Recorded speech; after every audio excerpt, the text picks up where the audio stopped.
Hello guys, welcome to our channel. This is Teja. ప్రస్తుతం మనతో పాటు సీనియర్ జర్నలిస్ట్ జగదేవ్ గారు. నమస్తే సార్. నమస్తే. సో జనసేన అధినేత పవన్ కళ్యాణ్ గారు రీసెంట్గా ఆయన ఒక విషయంపై మాట్లాడారు. పొత్తుల గురించి నేను జాతీయ స్థాయిలో చాలా పోరాడాను, హైకమాండ్తో చాలా చివాట్లు తిన్నాను. ఒక రకంగా చెప్పాలంటే నేను వాళ్ళకి నేను దండం పెట్టి వేడుకున్నాను అని చెప్పేసి ఈ రకంగా మాట్లాడారు. రాష్ట్ర భవిష్యత్తు కోసమే నేను తల ఉంచానని కూడా ఆయన చెప్పడం జరిగింది. సో దాని గురించి ఆయన ఎప్పుడు కూడా నికార్సుగానే మాట్లాడతారండి. ఆయన అదే చెప్పారు కదా, ఆయన ఫస్ట్ ఆ వారాహి యాత్ర కానీ క్యాన్వాస్కి వెళ్ళినప్పుడు కూడా నన్ను నమ్మండి అనే ప్రాధేయపడ్డాడు. ముందు నన్ను ఓటేయండి అని చెప్పలే, నన్ను నమ్మండి అన్నాడు. ఏంటి, దానికి కూడా కొన్ని రీజన్స్ ఉన్నాయి. ఎందుకంటే చాలామంది విశ్లేషకులు చెప్పే అంశం ఏంటంటే పవన్ కళ్యాణ్ అనే వ్యక్తి అట్లా నిక్కచ్చైన మనిషే సినిమాల వరకు. అయితే రాజకీయం వేరు సినిమా వేరు అని అందరూ సింపుల్గా అనేస్తారు. బట్ ఆ నైజం ఏదైతే ఉందో, ఆ యాటిట్యూడ్ ఒకేలా ఉంటుంది. ఎక్కడికి వెళ్ళినా అది మారదు, అంతే కదా. ఆ నైజం మారదు. అయితే ఇతనికి అది మైనస్ ఎందుకు అయింది అని అంటే, రాజకీయాల పరంగా విశ్లేషకుల అభిప్రాయం ప్రకారం గతంలో చిరంజీవి గారు పార్టీ పెట్టి పిఆర్పి అని పెట్టి నడిపించలేక, లేదంటే ఒత్తిడిలు ఎదుర్కోలేకో, లేదా ఇతర కారణాల వల్ల ఆయన కాంగ్రెస్లో విలీనం చేసేసారు. సో అది ఈయన కొంత మైనస్గా ఇంకా వెంటాడుతుందని నా అభిప్రాయం. అది చాలామంది విశ్లేషకుల అభిప్రాయం కూడా. సో అప్పుడు అలా ఈయన కూడా అన్నయ్యలాగే ఇలా చేస్తారా అని చాలామంది విశ్లేషకులు అంటారు. లేదండి, ఆయన ఏదైనా మొండిపట్టుగా చేస్తాడు అని అంటే, లేదండి నమ్మకం లేదని కొంతమంది అన్నారు. ఇప్పుడు నమ్ముతున్నారు వాళ్ళు కూడా. 2014 ముందు పార్టీ పెట్టినా కూడా 14లో పోటీ చేయలేదు, టీడీపీకి సపోర్ట్. ఎందుకు, అప్పుడు విజనరీ ఉన్న నాయకుడు అవసరం నమ్మాడు. తర్వాత గవర్నమెంట్ వచ్చాక టీడీపీ మీద కూడా విమర్శలు చేశారు, కొన్ని రకాల ప్రజలకు రీచ్ అవ్వట్లేదు ఏంటి ఇలా అని. మరి వీళ్ళు విమర్శలు చేసినప్పుడు అప్పుడు వైసీపీ నుంచి ప్యాకేజ్ తీసుకున్నాడా? కాదే. ములాఖత్ కూడా వెళ్ళి వచ్చినప్పుడు కూడా అభిప్రాయ భేదాలు ఉన్నాయి, కానీ ఆయనకి నాకు ఎటువంటి కక్షలు కార్పణ్యాలు ఏమి లేవు. కొన్ని రకాల విధానాలకి నేను వ్యతిరేకించాను తప్ప ఆయన అంటే నాకు ఎప్పుడూ అభిమానమే అన్నాడు. అని మరి ఆయన గురించి ఫేవర్గా మాట్లాడితే టీడీపీ ప్యాకేజ్ ఇచ్చినట్టు ప్యాకేజ్ ఇస్తారు. మరి టీడీపీ గవర్నమెంట్ ఉన్నప్పుడు 2014 నుంచి 2018 మధ్యలో విమర్శించాడు కదా. మరి అప్పుడు వైసీపీ నుంచి ప్యాకేజ్ తీసుకున్నాడా చెప్పండి? కాదు కదా. అయితే ఆయన మొదటి నుంచి కూడా మీరు నేను బలమైన సామాజిక వర్గం నమ్మే దగ్గర కూడా నేను గెలవలేకపోయానంటే, మీరు కరెక్ట్ ఓటర్లు, మీరే మంచి ఓటర్లు, మీరు సామాజిక వర్గానికి కూడా ప్రాధాన్యత ఇవ్వలేదు, కేవలం అభివృద్ధిగా లేదా ఆ వ్యక్తిని నమ్మడమో మీరు చేసి వేశారు. నేను ఈసారి మీ నమ్మకాన్ని చూరగొంటాననే చెప్తున్నాను.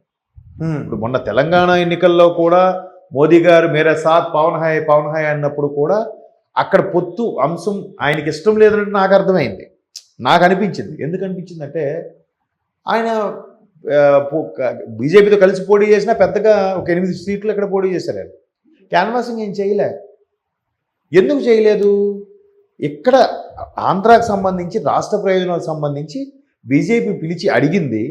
అంత పెద్దవాళ్ళని ఏం అనలేక కాంప్రమైజ్ అయ్యి ఓకే అన్నాడు. ఎందుకు? ఫ్యూచర్లో మరలా బీజేపీ వస్తే బీజేపీతో మనకు పనులు అవసరం, ఈసారి వాళ్ళకి ఎలాగైనా చెప్పి చేయించుకుని ఏదో బతిమాలో బామాలో ఏదో చేయించుకుంటారు. ఎవరైనా సరే చూడండి, మీరు అబ్జర్వ్ చేయండి, మీ కింద పనిచేసే వ్యక్తి అయినా సరే 10 సార్లు కాకపోతే 11వ కూడా చెప్పి చేయించుకునే ప్రయత్నం చేయాలి తప్ప నువ్వు చేయవా మానే అని చెప్పి పౌరుషం పడి మీరు చేసుకున్నారా, ఇంకా కిందోడు ఏం చేస్తారు తెలుసా, ఇది బాగుంది మనం ఇలాగ బెట్టి చేస్తే ఆయనే చేసుకుంటాడని మీ మీదకి వదిలేస్తాడు పని అంతా. ఆడు మాత్రం వచ్చి స్టైల్గా ఆడు దొబ్బేసి వెళ్ళిపోతూ ఉంటాడు. 10 సార్లు వినకపోతే 11వ కూడా చెప్పి చేయించుకోవాలి. అది పని అయినా, అవసరానికి ఉపయోగపడే నిధులైనా. మరి అలాంటి అధిష్టానం ఎలా ఉండాలి? సెంట్రల్లో ప్రభుత్వము బలమైన పార్టీగా అవతరించింది. 150 ఏళ్ళ చరిత్ర ఉన్న కాంగ్రెస్ పార్టీ కూడా మట్టి కనిపించి 2 సార్లు ప్రభుత్వాన్ని తీసుకొచ్చింది. ఇప్పుడు వరుసగా 2 సార్లు, అంతకుముందు వాజ్పేయి గారి హయాంలో. మరి అటువంటి బలమైన పార్టీ, అటువంటి బలమైన క్యాడర్, అటువంటి సెంట్రల్ గవర్నమెంట్ ఉన్నప్పుడు వాళ్ళు ఎవరికి భయపడతారు? నువ్వేమైనా ఎక్స్ట్రా చేస్తే బయట దోసేంటారా అంటారు. అవునా కదా? సో అట్లప్పుడు ఈయన పడ్డాడు. అందుకు ఆ పొత్తు అవసరం. రేపు పొద్దున ప్రభుత్వం వచ్చినప్పుడు సరే, ఇక్కడ చాలా విమర్శించారు. ఇక్కడ చూస్తే టీడీపీ కాంగ్రెస్కి పరోక్షంగా సపోర్ట్ ఇస్తుంది తెలంగాణలో, మరి అక్కడ బీజేపీతో జనసేన కలిసింది, ఇక్కడ చూస్తే టీడీపీతో కలిసింది, వీళ్ళకి ఒక ఎథిక్స్ లేవు, ఇది లేవు, ఈ ప్యాకేజ్ స్టారీని ఏమిస్తే అదే మాట్లాడతాడంట. కాదు, రాష్ట్ర ప్రయోజనాల కోసమే. ఇప్పుడు కూడా ఏం చెప్తున్నాడు ఆయన, అనుభవజ్ఞుడైన ముఖ్యమంత్రి చంద్రబాబు నాయుడు గారు కావాలి కాబట్టి, నేను పార్టీ పెట్టి 10 ఏళ్ళు అయింది కాబట్టి నాకు సరిపోదు మెయింటైన్ చేయడానికి, నా స్టామినా సరిపోవచ్చు, లేదంటే నాకున్న పార్టీ బలం కూడా సరిపోవచ్చు, అందుకే నాకు ఆయన నాయకత్వంలో పనిచేయాలని అనుకుంటున్నాను క్లియర్ కట్గా చెప్పాడు. దానికి మళ్ళీ కొంతమంది నాయకులు లేఖలు రాయడం, జనసేనకి ఎన్ని సీట్లో చెప్పాలి, జనసేన నుంచి ముఖ్యమంత్రి ఎవరో చెప్పాలి, ఇవన్నీ ఎందుకు? వచ్చిన తర్వాత ఉప ముఖ్యమంత్రి ఇస్తారు, హోంమంత్రి ఇస్తారు, ఏదో అవుతుంది.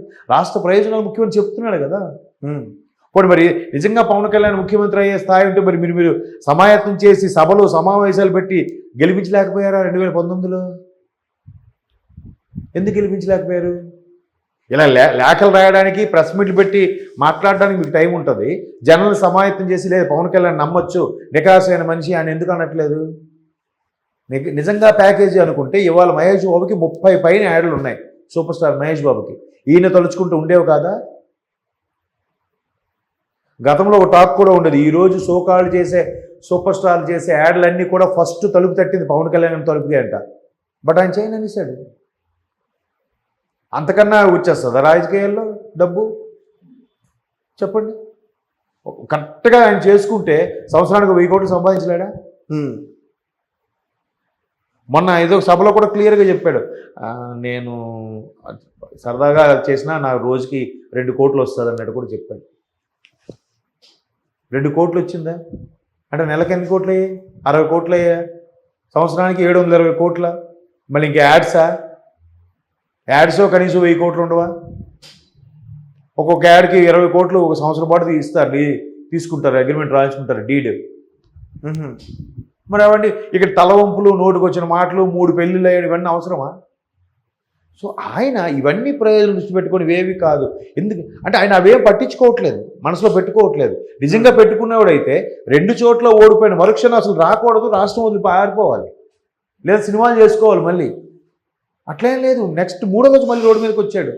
ఓకే, ప్రజలు నన్ను నమ్మలేదు, మీ అభిమానాన్ని నేను చూరగొనలేపాను, అభిమానం సినీ నటుడుగా అభిమానం వేరు, రాజకీయంగా వేరు అనుకుంటే నాకు అర్థమైంది అని క్లియర్గా చెప్పాడు. అలాగే ఎవడైనా వచ్చినవాడు ఉన్నాడా? ఒక 6 నెలలు కనబడ్డు, మన వాళ్ళు ఎమ్మెల్యేగా ఓడిపోయిన 6 నెలలు కనబడ్డాడు, ఏ విదేశాలకు ఎక్కడికి వెళ్ళిపోయి తిరిగి వస్తాడు.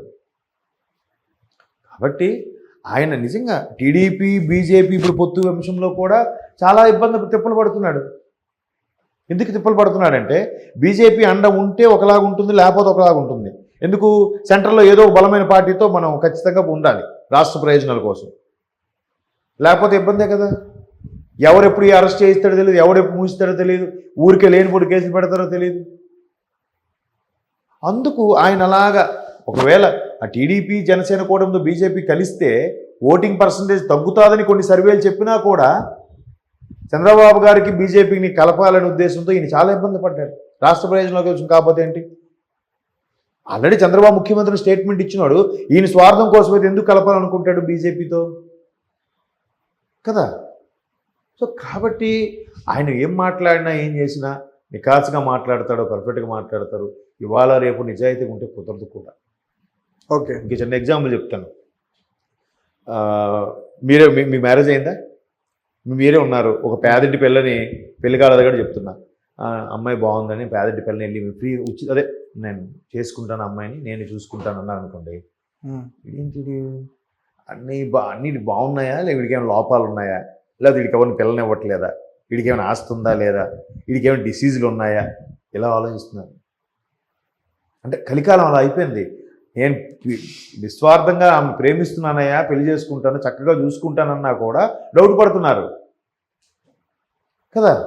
అలాంటి నేపథ్యంలో ఇప్పుడు ఆయన మాట్లాడినప్పుడు ఆయన ఒకడంటాడు వీళ్ళు అన్నిలాగా చేస్తాడు అంటాడు, ఒకడంటాడు ప్యాకేజ్ స్టార్ అంటాడు, ఒకడంటాడు ఈయనకి ఎందుకురా సినిమాలు చేసుకోవచ్చు కదా.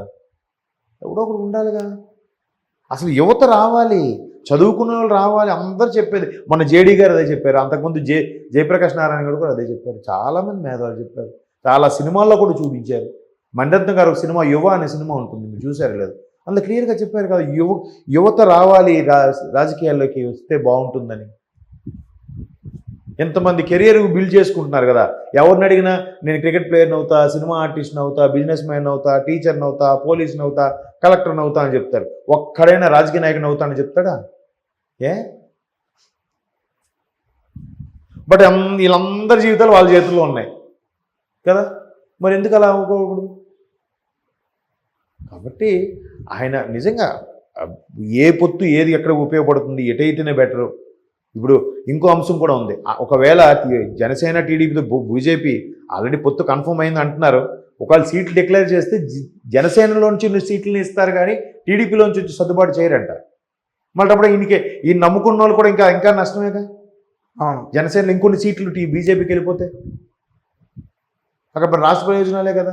దానికి ఈడు ఏదో అమ్ముకొని ఉంటాడు రా అనేడు ఎంతసేపు నువ్వు చూసావు, పక్కన నువ్వే సూట్ కేసులు అందించావు ఏంటి? కాబట్టి అక్కడ ఆ పొజిషన్ ఉన్నోడు తెలుస్తుంది ఆ మంట ఏంటో. Okay sir, thank you so much.